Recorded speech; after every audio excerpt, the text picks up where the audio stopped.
श्री गणेशाय नमः। भाई बहन के पवित्र रिश्ते का पर्व भाई दूज आने वाला है। इस दिन बहनें अपने भाइयों के माथे पर तिलक लगाकर उनकी लंबी उम्र की प्रार्थना करती है और बदले में भाई अपने बहनों को उपहार और शगुन देते हैं। प्राचीन ग्रंथों के अनुसार यह पर्व हर साल कार्तिक महीने के शुक्ल पक्ष की द्वितीय तिथि को मनाया जाता है। इस बार भाई दूज कब मनाया जाएगा, इसको लेकर काफी कंफ्यूजन है, क्योंकि 31 अक्टूबर के बाद 1 नवंबर का दिन खाली है। ज्यादातर दिवाली के अगले दिन गोवर्धन और उसके अगले दिन भाई दूज होता है, लेकिन इस बार ऐसा नहीं है। पौराणिक कथाओं के अनुसार जगत के पालनहार भगवान श्री कृष्ण ने राक्षस नरकासुर का वध कर अपने बहन सुभद्रा से मुलाकात की थी। इस दौरान सुभद्रा ने श्री कृष्ण का तिलक किया और माला अर्पित कर उनका स्वागत किया, साथ ही उन्हें मिठाई खिलाई। सुभद्रा ने अपने भाई की दीर्घ आयु के लिए कामना की। सनातन धर्म ग्रंथ में भाई दूज की इस कथा का उल्लेख देखने को मिलता है। पौराणिक कथा के अनुसार कार्तिक माह के शुक्ल पक्ष की द्वितीय तिथि को भगवान यम अपने बहन यमुना से मिलते हैं। उस समय माँ यमुना ने यम देवता का आदर सत्कार किया और उन्हें भोजन कराया। इससे यमदेव अति प्रसन्न हुए। उन्होंने वचन दिया कि कार्तिक माह के शुक्ल पक्ष की द्वितीय तिथि पर जो कोई अपने बहन से मिलने उनके घर जाएगा, उस व्यक्ति की हर मनोकामना अवश्य ही पूरी होगी, साथ ही सुख और सौभाग्य में भी वृद्धि होगी। तभी से भाई दूज मनाने की शुरुआत हुई। दोस्तों, इस साल भाई दूज का पर्व शनिवार 2 नवंबर 2024 के रात 8:21 से शुरू होगा और रविवार 3 नवंबर 2024 के शाम 7:52 पर समाप्त होगा। उदया तिथि के आधार पर इस बार भाई दूज रविवार 3 नवंबर 2024 को मनाया जाएगा। रविवार 3 नवंबर 2024 को ब्रह्म मुहूर्त सुबह 4:51 से 5:43 तक रहेगा। दूसरा पहर यानी कि दोपहर का समय 1:10 से 3:22 तक रहेगा। इस बीच विजया मुहूर्त 1:54 से 2:38 तक रहेगा। तिलक लगाने का शुभ मुहूर्त दोपहर 1:16 से 3:27 तक रहेगा, जिसमें लगभग 2.5 घंटे का समय बहनों को अपने भाइयों को तिलक करने के लिए मिलेगा। दोस्तों, भैया दूज के संबंध में पौराणिक कथा इस प्रकार से है। सूर्य की पत्नी संज्ञा से 2 संतानें थी, पुत्र यमराज तथा पुत्री जमुना। संज्ञा सूर्य का तेज सहन न कर पाने के कारण अपनी छाया मूर्ति का निर्माण कर उन्हें ही अपने पुत्र पुत्री को सौंप कर वहाँ से चली गई। छाया को यम और यमुना से अत्यधिक लगाव तो नहीं था, किंतु यमुना अपने भाई यमराज से बड़ा स्नेह करती थी। यमुना अपने भाई यमराज के यहाँ प्रायः जाती और उनके सुख दुख की बातें पूछा करती तथा यमुना यमराज को अपने घर पर आने के लिए भी आमंत्रित करती, किंतु व्यस्तता तथा अत्यधिक दायित्व के कारण वे उसके घर न जा पाते थे। एक बार कार्तिक शुक्ल द्वितीया को यमराज अपनी बहन यमुना के घर अचानक जा पहुँचे। बहन के घर जाते समय यमराज ने नरक में निवास करने वाले जीवों को मुक्त कर दिया। बहन यमुना ने अपने सहोदर भाई का बड़ा आदर सत्कार किया। विविध व्यंजन बनाकर उन्हें भोजन कराया तथा भाल पर तिलक लगाया। जब वे वहाँ से चलने लगे तब उन्होंने यमुना से कोई भी मनोवांछित वर मांगने का अनुरोध किया। यमुना ने उनके आग्रह को देखकर कहा कि भैया, यदि आप मुझे वर देना ही चाहते हैं तो यही वर दीजिए कि आज के दिन प्रतिवर्ष आप मेरे यहाँ आया करेंगे और मेरा आतिथ्य स्वीकार किया करेंगे। इसी प्रकार जो भाई अपने बहन के घर जाकर उसका आतिथ्य स्वीकार करे तथा इस दिन जो बहन अपने भाई को टीका करके भोजन खिलाए, उसे आपका भय न रहे। इसी के साथ इन्होंने यह भी वरदान दिया कि यदि इस दिन भाई बहन यमुना नदी में डुबकी लगाएंगे तो वे यमराज के प्रकोप से बच जाएंगे। यमुना की प्रार्थना को यमराज ने स्वीकार कर लिया। तभी से बहन भाई का यह त्योहार मनाया जाने लगा। भैया दूज त्योहार का मुख्य उद्देश्य भाई बहन के मध्य सद्भावना तथा एक दूसरे के प्रति निष्कपट प्रेम को प्रोत्साहित करना है। भैया दूज के दिन ही 5 दिनों तक चलने वाली दीपावली उत्सव का समापन भी हो जाता है। दोस्तों, पौराणिक कथा के अनुसार प्राचीन समय में तीर्थ यात्रा करते हुए पुलस्त्य ऋषि गोवर्धन पर्वत के पास पहुँचे तो इसकी सुंदरता देखकर वे मंत्रमुग्ध हो गए। तब उन्होंने द्रोणाचल पर्वत से निवेदन किया कि आप अपने पुत्र गोवर्धन को मुझे दे दीजिए, मैं उसे काशी में स्थापित कर वहीं रहकर पूजन करूंगा। द्रोणाचल यह सुनकर दुखी हो गए, लेकिन गोवर्धन पर्वत ने ऋषि से कहा कि मैं आपके साथ चलने को तैयार हूँ, लेकिन मेरी एक शर्त है, आप मुझे जहाँ रख देंगे मैं वहीं स्थापित हो जाऊंगा। पुलस्त्य ने गोवर्धन की यह बात मान ली। फिर गोवर्धन ने ऋषि से कहा कि मैं 2 योजन ऊंचा और 5 योजन चौड़ा हूँ, आप मुझे काशी कैसे ले जाएंगे? तब पुलस्त्य ऋषि ने कहा, मैं अपने तपोबल से तुम्हें अपने हथेली में उठा कर ले जाऊंगा। तब गोवर्धन पर्वत ऋषि के साथ चलने के लिए सहमत हो गए। रास्ते में ब्रज आया, उसे देखकर गोवर्धन सोचने लगे, भगवान श्री कृष्ण राधा जी के साथ यहाँ आकर बाल्यकाल और किशोर काल की बहुत सी लीलाएं करेंगे। तब उनके मन में यह विचार आया कि वह यही रुक जाए। यह सोचकर गोवर्धन पर्वत पुलस्त्य ऋषि के हाथों में और अधिक भारी हो गया, जिससे ऋषि को विश्राम करने की आवश्यकता महसूस हुई। इसके बाद ऋषि ने गोवर्धन पर्वत को ब्रज में रखकर विश्राम करने लगे। ऋषि ये बात भूल गए थे कि उन्हें गोवर्धन पर्वत को कहीं रखना नहीं है। कुछ देर बाद ऋषि पर्वत को वापस उठाने लगे, लेकिन गोवर्धन ने कहा कि ऋषिवर, अब मैं यहाँ से कहीं नहीं जा सकता। मैंने आपसे पहले ही कहा था कि आप मुझे जहाँ रख देंगे मैं वहीं स्थापित हो जाऊंगा। तब पुलस्त्य उसे ले जाने की हट करने लगे, लेकिन गोवर्धन वहाँ से नहीं हिले। तब ऋषि ने क्रोधित होकर उसे श्राप दिया कि तुमने मेरे मनोरथ को पूर्ण नहीं होने दिया, अतः आज से प्रतिदिन तिल तिल कर तुम्हारा चरण होता रहेगा। फिर एक दिन तुम धरती में समाहित हो जाओगे। तभी से गोवर्धन पर्वत तिल तिल करके धरती में समा रहा है। कहा जाता है कि कलियुग के अंत तक यह धरती पर पूरा समा जाएगा। द्वापर युग में भगवान श्री कृष्ण ने इसी पर्वत पर कई लीलाएं की थी। इसी पर्वत को इंद्र का मान मर्दन करने के लिए उन्होंने अपने सबसे छोटी उंगली पर 3 दिनों तक उठा कर रखा था। एक बुढ़िया माई थी, उसके 7 बेटे और एक बेटी थी। बेटी की शादी हो चुकी थी। जब भी उसके बेटी की शादी होती, फेरों के समय एक नाग आता और उसके बेटे को डस ले जाता था। बेटे की वही मृत्यु हो जाती और बहू विधवा। इस तरह उसके 6 बेटे मर गए। 7वें की शादी होने बाकी थी। इस तरह अपने बेटों के मर जाने के दुख से बुढ़िया माई रो रो के अंधी हो गई थी। भाई दूज आने को हुई तो भाई ने कहा कि मैं बहन से तिलक कराने जाऊंगा। माँ ने कहा ठीक है। उधर जब बहन को पता चला कि उसका भाई आ रहा है तो वह खुशी से पागल होकर पड़ोसन के पास गई और पूछने लगी, जब बहुत प्यारा भाई घर आए तो क्या बनाना चाहिए? पड़ोसन उसकी खुशी को देखकर जल भून गई और कह दिया कि दूध से रसोई लेब, घी में चावल पका। बहन ने ऐसा ही किया। उधर भाई जब बहन के घर जा रहा था तो उसे रास्ते में सांप मिला। सांप उसे डसने को हुआ। भाई बोला कि तुम मुझे क्यों डस रहे हो? सांप बोला कि मैं तुम्हारा काल हूँ और मुझे तुमको डसना है। भाई बोला कि मेरी बहन मेरा इंतजार कर रही है, मैं उससे तिलक करा के वापस लौटूंगा, तब तुम मुझे डस लेना। सांप ने कहा कि भला आज तक कोई अपनी मौत के लिए लौट के आया है जो तुम आओगे? भाई ने कहा कि अगर तुझे यकीन नहीं है तो तू मेरे झोले में बैठ जा, जब मैं अपने बहन के तिलक कर लूंगा। जब मैं अपने बहन के तिलक कर लूं तब तू मुझे डस लेना। सांप ने ऐसा ही कहा। सांप ने ऐसा ही किया। भाई बहन के घर पहुंच गया। दोनों बड़े खुश हुए। भाई बोला कि बहन जल्दी से खाना दे, बड़ी भूख लगी है। बहन क्या करे, ना तो दूध की रसोई सूखी और ना ही घी में चावल पके। भाई ने पूछा कि बहन इतनी देर क्यों लग रही है, तू क्या पका रही है? तब बहन ने उसे सब कुछ बताया। भाई बोला कि पगली, कहीं घी में भी चावल पकते हैं या दूध से कोई रसोई लिपता है? गोबर से रसोई लिप और दूध में चावल पका।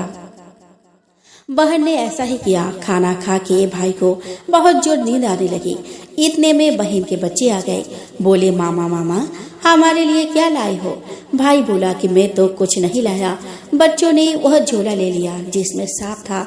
जैसे ही उसने उसे खोला, उसमें से हीरे का हार निकला। बहन ने कहा कि भैया तूने बताया नहीं कि तू मेरे लिए इतना सुंदर हार लाई हो। भाई बोला कि बहना तुझे पसंद है तो तू ले ले, मुझे हार का क्या करना। अगले दिन भाई बोला कि अब मुझे जाना है, मेरे लिए खाना रख दे। बहन ने उसके लिए लड्डू बना के एक डब्बे में रख के दे दिए। भाई कुछ दूर जाकर थक कर एक पेड़ के नीचे सो गया। उधर बहन के बच्चों को जब भूख लगी तो उन्होंने माँ से कहा कि मुझे भूख लगी है, खाना दे दो। माँ ने कहा कि खाना अभी बनने में देर है। तो बच्चे बोले कि मामा के लिए जो रखा है वही दे दो। तो वह बोली कि लड्डू बनाने के लिए बाजरा पीसा था, वही बचा पड़ा है चक्की में, जाकर खा लो। बच्चों ने देखा कि चक्की में तो सांप की हड्डियां पड़ी है। यही बात माँ को आकर बताई तो वह बावरी सी होकर भाई के पीछे भागी। रास्ते भर लोगों से पूछती कि किसी ने मेरा गैल बाटोई देखा, किसी ने मेरा बावरा सा भाई देखा। तब एक ने बताया कि हाँ, कोई पेड़ के नीचे लेटा हुआ है, देख ले, वही तो नहीं है। भागी भागी पेड़ के नीचे पहुंची, अपने भाई को नींद से उठाया। भैया भैया, कहीं तूने मेरे लड्डू तो नहीं खाए? भाई बोला, ये ले तेरे लड्डू, नहीं खाए मैंने। ले दे के लड्डू ही तो दिए थे। उसके भी पीछे पीछे आ गई। बहन बोले कि नहीं भाई, तो झूठ बोल रहा है, जरूर तूने खाया है, अब तो मैं तेरे साथ चलूंगी। भाई बोला, तू ना मान रही तो चल फिर। चलते चलते बहन को प्यास लगती है। वह भाई को बोलती है कि मुझे पानी पीना है। भाई बोला कि अब मैं यहाँ तेरे लिए पानी कहाँ से लाऊं? देख, दूर कहीं झील उड़ रही है, चली जा वहाँ, शायद तुझे पानी मिल जाए। तब बहन वहाँ गई और पानी पीकर जब लौट रही थी तो रास्ते में दिखती है कि एक जगह जमीन में 6 सिलाई करी है और एक बिना गढ़े रखी हुई थी। उसने एक बुढ़िया से पूछा कि ये सिलाई कैसी है। एक बुढ़िया ने बताया कि एक बुढ़िया है, उसके 7 बेटे थे, 6 बेटे तो शादी के मंडप में ही मर चुके हैं, तो उनके नाम की ये सिलाई जमीन पर गिरी है। अभी 7वें की शादी होनी बाकी है। जब उसकी शादी होगी तो वह भी मंडप में ही मर जाएगा, तब यह 7वें सिला भी जमीन में गिर जाएगी। यह सुनकर बहन समझ गई कि यह सिलाई किसी और की नहीं बल्कि उसके भाइयों के नाम की है। उसने उस बुढ़िया से अपने 7वें भाई को बचाने का उपाय पूछा। बुढ़िया ने उसे बतला दिया कि वह अपने 7वें भाई को कैसे बचा सकती है। सब जानकर वह वहां से अपने बाल खोले करके पागलों की तरह अपने भाई को गालियां देती हुई चली। भाई के पास आकर बोलने लगी, तू तो जलेगा, कूटेगा, मरेगा। भाई उसके ऐसे व्यवहार को देखकर चौंक गया, पर उसे कुछ समझ में नहीं आया। इसी तरह दोनों भाई बहन माँ के घर पहुँच गए। थोड़ी समय के बाद भाई के लिए सगाई आने लगी। उसकी शादी तय हो गई। जब भाई को सहरा पहनाने लगे तो वह बोली, इसको क्यों सहरा बांधेगा? सहरा तो मैं पहनूंगी, ये तो जलेगा मरेगा। सब लोगों ने परेशान होकर सहरा बहन को दे दिया। बहन ने देखा कि उसमें कलंगी की जगह सांप का बच्चा था। बहन ने उसे निकाल के फेंक दिया। अब जब भाई घोड़ी चढ़ने लगा तो बहन फिर बोली, ये घोड़ी पर क्यों चढ़ेगा? घोड़ी पर तो मैं बैठूंगी, ये तो जलेगा मरेगा, इसकी लाश को चील कौवे खाएंगे। सब लोग बहुत परेशान, सबने उसे घोड़ी पर भी चढ़ने दिया। अब जब बारात चलने को हुई तब बहन बोली कि ये क्यों दरवाजे से निकलेगा, ये तो पीछे के रास्ते से जाएगा, दरवाजे से तो मैं निकलूंगी। जब वह दरवाजे के नीचे से जा रही थी तो दरवाजा अचानक गिरने लगा। बहन ने एक ईंट उठाकर अपने चुनरी में रख ली। दरवाजा वही के वही रुक गया। सब लोगों को बड़ा अचंभा हुआ। रास्ते में एक जगह बारात रुकी तो भाई को पीपल के पेड़ के नीचे खड़ा कर दिया। बहन कहने लगी कि ये क्यों छांव में खड़ा होगा, ये तो धूप में खड़ा होगा, छांव में तो मैं खड़ी होंगी। जैसे ही वो पेड़ के नीचे खड़ी हुई, पेड़ गिरने लगा। बहन ने एक पत्ता तोड़कर अपने चुनरी में रख लिया। पेड़ वही के वही रुक गया। अब तो सबको विश्वास हो गया कि ये बावली कोई जादू टोना सीख कर आई है, जो बार बार अपने भाई की रक्षा कर रही है। ऐसा करते करते फेरों का समय आ गया। जब दुल्हन आई तो उसने दुल्हन के कान में कहा कि अब तक तो मैंने तेरे पति को बचा लिया, अब तू ही अपने पति को और साथ ही अपने मरे हुए जेठों को बचा सकती है। फेरों के समय एक नाग आया। वो जैसे ही दूल्हे को दसने को हुआ, दुल्हन ने उसे एक लोटे में भर के उसके ऊपर से प्लेट से बंद कर दिया। थोड़ी देर बाद नागिन लहर लहर करती आई। दुल्हन से बोली कि तू मेरे पति को छोड़। दुल्हन बोली कि पहले तुम मेरा पति छोड़। नागिन ने कहा कि ठीक है, मैंने तेरा पति छोड़ा। दुल्हन, ऐसे नहीं, पहले 3 बार बोल। नागिन ने 3 बार बोली। फिर बोली कि अब मेरे पति को छोड़। दुल्हन बोली कि एक मेरे पति से क्या होगा, हंसने बोलने के लिए जेठ भी तो होने चाहिए, एक जेठ भी छोड़। नागिन ने जेठ के भी प्राण दे दिए। फिर दुल्हन ने कहा कि एक जेठ से लड़ाई हो गई तो और एक जेठ को तो होना चाहिए, तू और एक जेठ को छोड़। तो दुल्हन बोलने लगी कि अगर जेठ विदेश को चला गया तो अकेले में क्या करूं, तू तीसरा जेठ को भी छोड़। इस तरह एक एक करके दुल्हन ने अपने 6 जेठ को जीवित करा लिया। उधर रो रो के बुढ़िया का बुरा हाल था। अब तो मेरा 7वां बेटा भी बाकी बेटों की तरह मर जाएगा। गाँव वालों ने उसे बताया उसके 7वां बेटा और बहू आ रही है।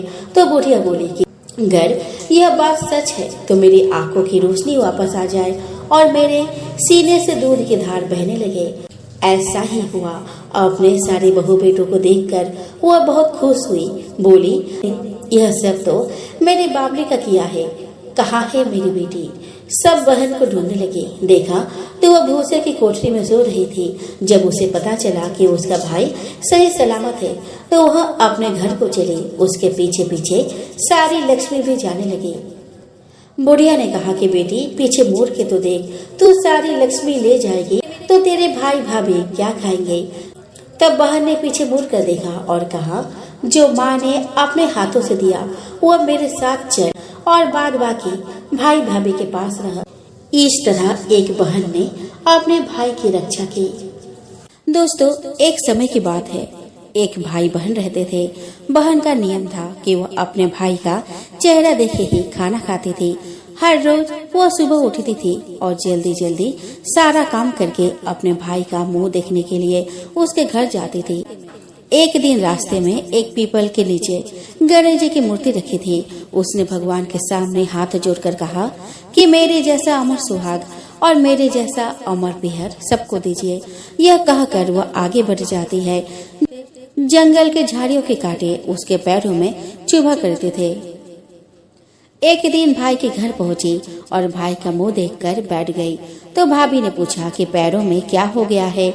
यह सुनकर उसने भाभी को जवाब दिया कि रास्ते में जंगल के झाड़ियों के गिरे हुए कांटे पाँव में चुभ गए हैं। जब वह वापस अपने घर चली गई तब भाभी ने अपने पति से कहा कि रास्ते को साफ करवा दो, आपके बहन के पाँव में बहुत सारे कांटे चुभ गए हैं। भाई ने तब कुल्हाड़ी लेकर सारी झाड़ियों को काटकर रास्ता साफ कर दिया, जिससे गणेश जी का भी स्थान वहाँ से हट गया। यह देखकर भगवान गुस्सा हो गए और उसके भाई के प्राण हर लिए। लोग अंतिम संस्कार के लिए जब भाई को ले जा रहे थे तब उसकी भाभी रोते हुए लोगों से कहे कि थोड़ी देर रुक जाओ, उसकी बहन आने वाली है। वह अपने भाई का मुख देखे बिना नहीं रह सकती है, उसका ये नियम है। तब लोगों ने कहा कि आज तो देख लेगी पर कल कैसे देखेगी।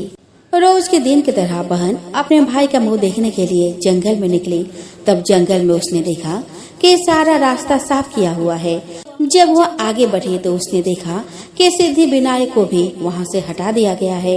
तब उसने जाने से पहले गणेश जी को एक अच्छे स्थान पर रखकर उन्हें स्थान दिया और हाथ जोड़कर बोले कि भगवान, मेरे जैसा अमर सुहाग और मेरे जैसा अमर पीहर सबको देना। और फिर बोलकर आगे निकल गई। भगवान तब सोचने लगे कि अगर इसकी नहीं सुनी तो हमें कौन मानेगा, हमें कौन पूजेगा। तब सिद्धि विनायक ने उसे आवाज दी, बेटी, इस खजूरी का 7 पत्तियां लेकर जा और उसे कच्चे दूध में घोलकर भाई के ऊपर छिटा मार देना, वह उठकर बैठ जाएगा। यह सुनकर जब बहन पीछे मुड़ी तो वहाँ कोई नहीं था। फिर वह यह सोचने लगी कि ठीक है, जैसा सुना वैसा ही कर लेती हूँ। फिर वह 7 खजूरी के पत्तियों को लेकर अपने भाई के घर पहुँची। उसने देखा कि वहाँ कई लोग बैठे हुए हैं। भाभी बैठी रो रही है और भाई की लाश रखी है। तब उसने उस पत्तियों को बताए हुए नियम के तहत भाई के ऊपर इस्तेमाल किया। तब भाई उठकर बैठ गया। भाई बहन से बोला कि मुझे बहुत ही गहरी नींद आ गई थी। तब बहन बोली कि यह नींद किसी दुश्मन को भी न आए और उसने सारी बात अपने भाई को बता दी। तो मान्यता के अनुसार यह है गणेश जी की चमत्कारी कहानी।